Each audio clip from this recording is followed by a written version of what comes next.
Hi, my name is Mandy Ashcraft. My short story is called Striptease Podcast, episode number 97, and it's on page 140. Wendy had conducted her podcast out of the mop closet of a West Texas truck stop for 10 months. She was not from Earth, and her name wasn't really Wendy, but she did work in a mop closet. She slept there as well. Most of what she knew about human life she learned from conversations that floated through rows of salted nuts and beef jerky. She'd picked up pieces of current events, repetitive chit-chat about the weather, and details of the love-hate relationship between intestines and jalapenos. All things considered, she enjoyed her time there. The hot dogs that had been on the rollers were free so long as they'd been there for 12 hours, and the manager allowed her to do anything she wanted in the closet so long as she used the mops on the floors once a day. It was a fair trade, considering she was going to destroy their planet anyways. The world leaders knew about the fate of Earth.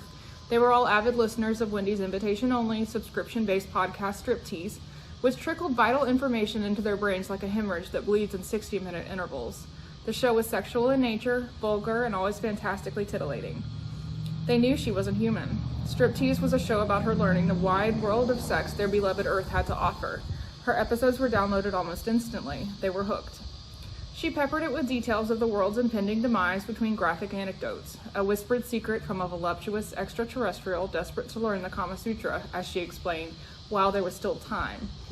What she wanted to determine was which humans were worth saving.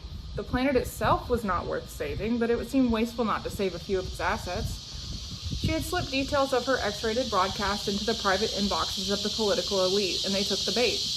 She did this partly for convenience, somewhat for entertainment, and a little bit because West Texas was hot and she'd rather stay inside and not have to contact them in person. Striptease brought them like flies to the mysterious puddle of liquid in aisle 3.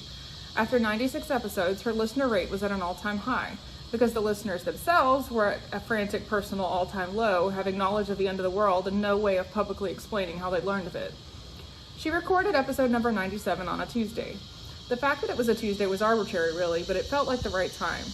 With her microphone propped on a mop head, she leaned into it and with her most seductive voice offered them salvation. She dangled her words in front of their auditory canals. She tried to make her breath sound bigger when she said it. She wasn't sure if that was a thing, but if it was a thing, she wanted to make sure she did it.